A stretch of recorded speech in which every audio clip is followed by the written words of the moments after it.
Chers amis, vous l'avez entendu, de la CGT au SIA en passant par l'ensemble des syndicats, la CFTC, FO Sud, la CFDT et j'en oublie, pardonnez-moi, la CGC, et bien l'ensemble des syndicats. Et ça n'est pas un petit événement, quelles que soient leurs nuances. Et ils en ont, on le sait, se sont mis d'accord en intersyndicale pour appeler à cette manifestation aujourd'hui. Eh bien, c'est un événement et un moment qu'il ne faut pas laisser perdre. Merci à vous tous de votre présence. Merci aux élus du département qui ont répondu à l'appel unanime du conseil municipal d'Aulnay.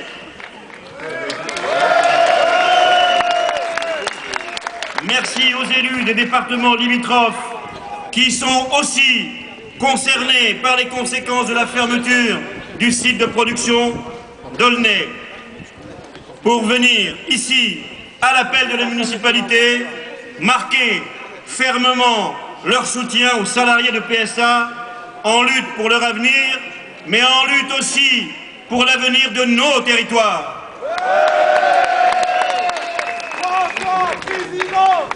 Cette manifestation, organisée par l'intersyndicale, avec le renfort logistique quand ils nous l'ont demandé, nous n'avons pas hésité un seul instant, et politique de la municipalité, fera date. Cette manifestation représente d'ores et déjà une étape importante, comme plusieurs représentants syndicaux l'ont dit, dans le bras de fer engagé pour que la production industrielle de PSA Peugeot Citroën soit maintenue à Aulnay-sous-Bois.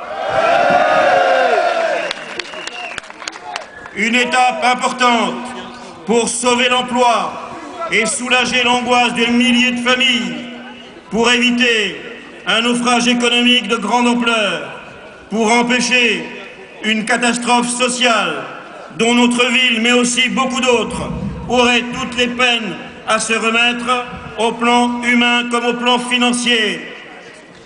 La ville d'Aulnay-sous-Bois se rappelle depuis quelques années des conséquences catastrophiques, désastreuses de la saignée humaine à PSA en 1982.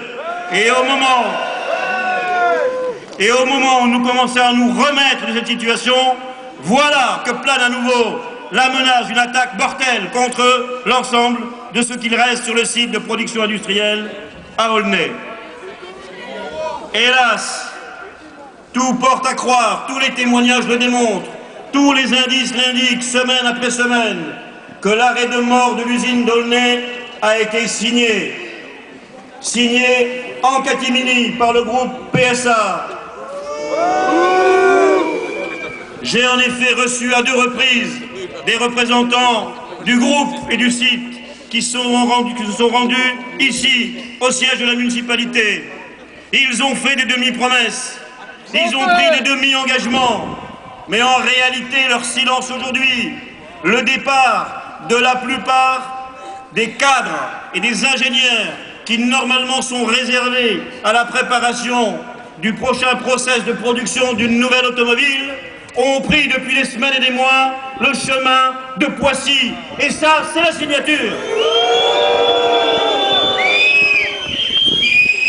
Mais signé aussi avec le consentement tacite des plus hautes autorités de l'État. En effet, nous avons été reçus il y a également quelques mois par le ministre de l'Industrie, Besson. Il nous a dit... Il nous a dit qu'il ne pouvait pas croire à la fermeture de l'usine. Il nous a dit qu'il fallait faire confiance à la direction du groupe.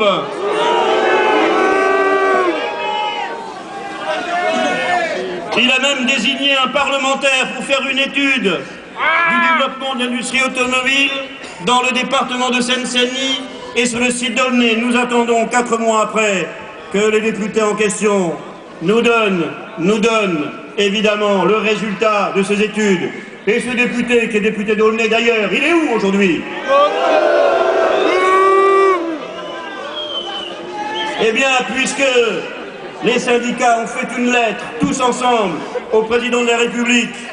Et puisque, comme vous l'a dit, la représentation syndicale, ils ont l'intention d'aller chercher la réponse auprès du président de la République, eh bien je proposerai à tous les élus de Seine-Saint-Denis, ensemble, d'écrire pour qu'ils soient reçus.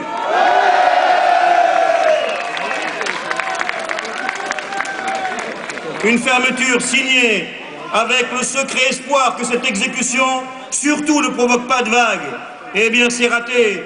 Les salariés ont compris, les syndicats ont compris, et ils se sont alliés parce que justement ils ont compris, et ils refusent l'échéance. La ville d'Aulnay-sous-Bois n'est pas décidée à s'en laisser compter, et les habitants expriment désormais avec force leur solidarité.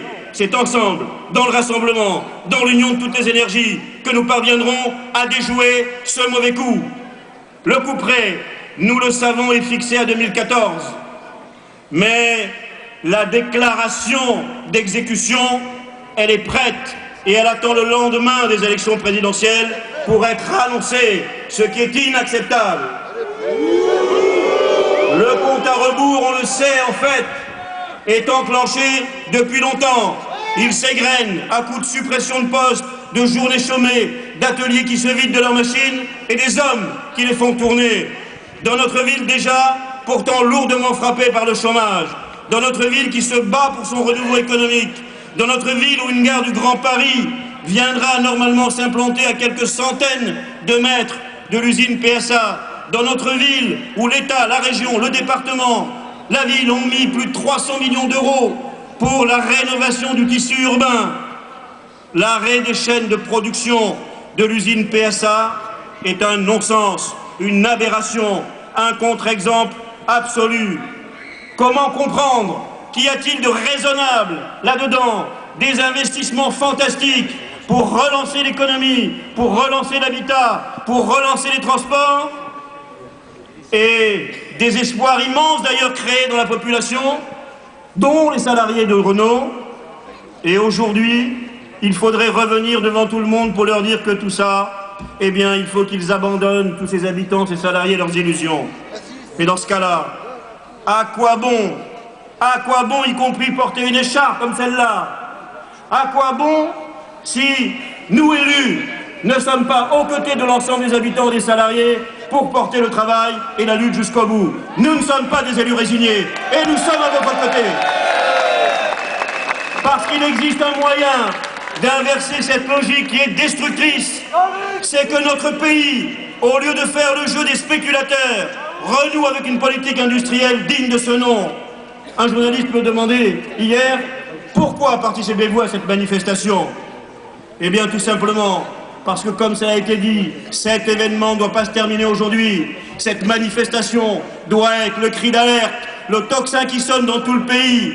Et puisqu'élection il y a, élection présidentielle, élection législative, puisque programme, puisqu'engagement, puisque promesse il y a ou il y aura, eh bien alors que cette manifestation appelle à ce que tout le pays s'empare de ce sujet vital pour l'avenir et l'impose dans le débat national des semaines qui viennent comme une des clés de la croissance et des emplois de demain.